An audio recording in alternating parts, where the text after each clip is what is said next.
Every man grows up hearing the same lie that if you love hard enough, she'll never leave. That if you stay patient, forgiving, and loyal, love will fix everything. But that belief breaks more men than heartbreak ever could.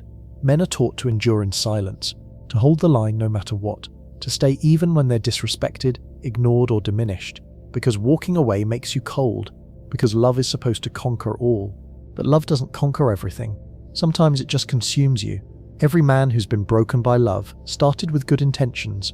He wanted peace, not power. He wanted understanding, not dominance. He thought love meant endurance, but endurance isn't always strength. Sometimes it's surrender. The illusion of unconditional love sounds noble. It tells you to forgive endlessly, to tolerate everything, to never give up. But what it really teaches is self-abandonment. It makes you think loyalty means allowing pain. It convinces you that boundaries are cruelty. And one day you wake up realizing love has turned into quiet self-betrayal. You forgive the small things. You overlook the sarcasm, the eye rolls, the guilt trips. You explain away the coldness, the silence, the emotional distance. You call it love, but it's really fear. Fear of losing her, fear of being alone. And that fear turns into habit. Soon you're walking on eggshells. You edit your words, you filter your thoughts, you shrink your truth, so it won't cause a reaction. And little by little, your relationship becomes a negotiation with yourself between who you are and what you're willing to lose to stay loved. Love isn't supposed to make you smaller. It isn't supposed to make you question your worth. And it isn't supposed to hurt every day in the name of understanding. But when you confuse love with tolerance, pain becomes normal, and you start mistaking your own suffering for devotion. The illusion tells you that leaving means failure, that walking away means you didn't love enough. But the truth is, staying when respect is gone isn't love, it's fear. And fear disguised as loyalty is how a man loses himself. Real love doesn't demand self-destruction. Real love doesn't make you beg for peace. And real love doesn't punish honesty. It grows in respect, not guilt. In truth, not control. The day you stop mistaking endurance for strength is the day you finally become free. Not from her, but from the lie that love requires losing yourself to prove it. Section 2. The disrespect that starts small. Disrespect doesn't crash through the door. It seeps in quietly. It begins with little things you barely notice. A joke at your expense, a comment that stings but gets brushed off as humor, a small eye roll when you speak. You tell yourself it's nothing. You tell yourself she didn't mean it, but she did. And every time you let it slide, you teach her that disrespect is safe with you. At first it's small. She corrects you mid-sentence in front of friends. She laughs at your ideas. She calls you sensitive when you finally push back. You stay calm because you think maturity means not reacting. But silence doesn't earn respect. It erases it. Disrespect isn't always loud. It's the tone, the timing, the way your opinion suddenly carries no weight. It's the stories she tells that make you sound foolish. It's the way she praises other men's efforts but critiques yours. And slowly, without noticing, you start shrinking. You speak less. You hesitate before expressing yourself. You start rehearsing your words before they leave your mouth. That's how it happens. Quietly, patiently, invisibly. Disrespect turns into the background noise of your relationship. And soon you start mistaking it for normal. Most men don't walk away when it starts. They rationalize it. They tell themselves she's stressed, tired, emotional. They tell themselves real love means patience. But disrespect doesn't fade. It multiplies. And once it becomes routine, affection turns into tolerance. When a woman starts to see you as someone she can talk down to, she doesn't stop, because contempt has no reverse gear. You can't love your way back into respect. Once she loses it, the dynamic shifts forever, and she knows it. You become the man who takes it. She becomes the woman who gives it. And here's the part that cuts deepest. You start believing her version of you. You start doubting your intelligence, your value, your strength. You start thinking, maybe she's right, but she's not. She's just rewriting who you are. Because it keeps her power intact. I've seen good men become ghosts of themselves. Men who once had confidence and laughter now flinch at the thought of speaking honestly. Men who've learned to accept humiliation disguised as humor because peace feels easier than confrontation. But peace built on silence isn't peace, it's slow suffocation. Disrespect is the root of every broken relationship. Once she stops respecting you, love becomes performance. She'll still say the words, still post the pictures, still call it love, but it's not love anymore, it's maintenance, it's habit, it's survival, and you'll know it every time her eyes glaze over when you speak. The truth is simple. You can forgive mistakes, but you can't survive contempt, because love can live without perfection, but not without respect. So if you ever feel yourself shrinking to stay loved, understand that's not love. That's the slow death of the man you were meant to be. Section 3. Emotional control disguised as affection. Not all control looks like anger. Sometimes it looks like love. She cries when you argue. She shuts down when you stand your ground. She says things like, "You don't care about me anymore," or "I just love you too much." It sounds vulnerable, even sweet, but what's really happening is emotional conditioning. She's teaching you that peace only exists when you give in. You start tiptoeing through conversations. You measure every word to avoid another meltdown. You avoid honesty because honesty brings storms, and little by little you stop living freely. You start managing her feelings instead of your own. That's not love. That's emotional control wrapped in affection. Healthy love allows disagreement. Toxic love punishes it. She'll twist your concerns into attacks. You'll say, "That hurt me," and she'll answer, "So now I'm the bad one." You end up apologizing for the pain she caused. That's not compromise. That's submission disguised as empathy. And because you care, you'll fall for it. You'll tell yourself she's just emotional, that she means well. You'll excuse the manipulation as passion. But strong emotions don't prove strong love. They just prove strong control. Soon, her moods dictate your peace. If she's happy, your day feels light. If she's distant, your stomach knots. You start checking her tone like weather, always forecasting the next storm. Your happiness becomes something she allows you to feel. This isn't love, it's dependency. You begin to mistake exhaustion for devotion. You start calling your anxiety commitment, and you convince yourself that staying calm means you're being strong. But real strength isn't staying silent. It's refusing to live in fear. The cruelest part is that she might truly believe she loves you. Control doesn't always come from hatred. Sometimes it's born from fear. Fear of losing you. Fear of not being enough. But fear doesn't excuse manipulation, because love built on fear isn't love, it's captivity. You'll notice it when every boundary you set becomes an argument.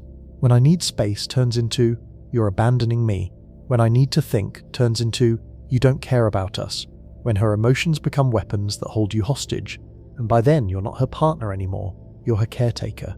You'll learn that guilt is the leash, and every time you feel guilty for wanting peace, she pulls it tighter. Love should feel safe, not strategic. It should bring calm, not calculation.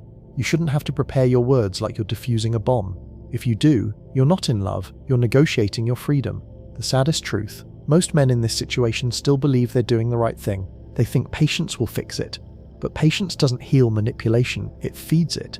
And by the time you realize that, you've already forgotten how to speak your truth without apology. When love feels like walking on glass, it's not love, it's control wearing perfume.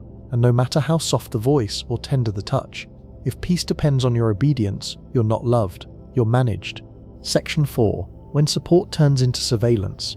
It always starts small. A question here, a check-in there. Where are you? Who were you with? Why didn't you answer? At first it sounds like care, attention, love, concern, but soon it starts to sound like control. Love without trust always turns into a cage, and the scary part is, you build the cage yourself, one small compromise at a time. She says, "I just worry about you." So you share your location. She says, "Why don't you just let me handle the bills?"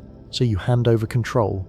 She says, "I just want to feel secure." So you give her your passwords, your time, your independence. And before you realize it, your relationship has turned into a surveillance system disguised as affection. You call it compromise. You tell yourself it's love, but love doesn't require surrender. Love without boundaries becomes ownership. And ownership is not partnership. Soon you start editing yourself. You hesitate before answering messages. You delete harmless photos or comments to avoid fights. You stop going out with friends because it's not worth the argument. You shrink your world to keep hers calm. And every time you make yourself smaller, she feels safer, and you lose a little more of who you are. Here's the truth no one wants to admit. Control rarely feels like control in the beginning. It feels like closeness. It feels like attention. But closeness built on fear isn't intimacy. It's surveillance. She'll tell you it's love. She'll say, "If I didn't care, I wouldn't ask." But that's not care. That's possession wrapped in concern. That's insecurity disguised as love. And insecurity always demands evidence, never trust. The more you try to prove your honesty, the less she believes you. Because control doesn't end when you comply. It grows. It feeds on your obedience. The more transparent you become, the more suspicious she gets, until nothing you do feels like enough. You'll catch yourself living differently, not because she told you to, but because she trained you to. You'll feel her eyes even when she's not there. You'll start explaining yourself before you're even accused, and that's when you'll realize you're not in love anymore. You're under watch. And when you finally push back, she'll flip the script. She'll call you distant, secretive, ungrateful. She'll say, "You used to be open. What happened to us?" What happened is you got tired of being treated like a suspect. Love should never make you feel interrogated. You're allowed privacy, you're allowed space, you're allowed to have a life that's yours. The right partner understands that trust isn't built by tracking, it's built by respect. When love becomes surveillance, freedom becomes rebellion. You'll start craving silence, not because you want distance, but because you want peace. And peace will scare her because it means she's losing control. Here's the brutal truth. You can't make someone feel secure by surrendering your freedom. You can only make them dependent. And once love depends on control, it's no longer love, it's fear trying to pass as safety. Section 5. The quiet theft of a man's future. Not every woman breaks a man with betrayal or rage. Some do it quietly, by convincing him that peace means giving up his purpose. They don't destroy his life overnight. They just slowly erase his future. It begins with love that feels supportive. She says, "I believe in you." She tells you to chase your dreams. But when it's time to act, there's always a reason not to. It's too risky. We should wait until things settle. Now's not the time. And so you wait. You tell yourself she's just being practical. But practicality has a cost. Your drive. This kind of control doesn't shout. It whispers. It hides inside concern. It sounds like partnership, but it's actually permission. And once you start seeking permission to live your life, your future no longer belongs to you. You start working harder to please her instead of yourself. You stay in jobs you hate because stability matters. You stop taking chances because it's not worth the stress. You become predictable, safe, responsible, dependable. But inside, you're dying. Not because she broke you, but because you stopped growing. You tell yourself it's love, but real love doesn't clip your wings to keep you close. It pushes you to fly, even when it's uncomfortable. When she stops wanting you to rise, it's because your potential threatens her control. The quiet theft of a man's future rarely looks like manipulation. It looks like sacrifice. You sacrifice your goals to be there for her. You sacrifice friendships she doesn't like. You sacrifice ambitions that take too much time away. And the more you give, the less she respects you. Because a man who abandons himself to please someone else eventually becomes invisible to her and to himself. Financial control is often the final step. She takes over the money for convenience. She questions every purchase, criticizes every expense. You start feeling guilty for spending on yourself, even for small things. Before you realize it, she doesn't just influence your choices, she owns them. I've seen men lose everything without even noticing. Not because someone stole it, but because they gave it away slowly. Dreams postponed, plans abandoned, ambition turned into anxiety, and all of it disguised as love. The wrong woman doesn't have to ruin you with cruelty. She ruins you by convincing you that peace and purpose can't coexist. That success will upset her. That growth will leave her behind. And so you shrink to make her feel safe until you can't recognize yourself anymore. The sad truth, once a man stops dreaming, he becomes easier to control. And once he's easy to control, he stops being the man she admired. It's a cycle that kills both love and respect. You weren't meant to live small, you weren't meant to ask for permission to exist. If someone truly loves you, they'll celebrate your ambition, not compete with it. They'll support your future, not steal it. Because love that costs your purpose isn't love, it's quiet destruction. And if she demands you trade your destiny for her comfort, the price is far too high. A man's peace matters, but without purpose, peace becomes just another word for surrender. Section 6. The breaking point.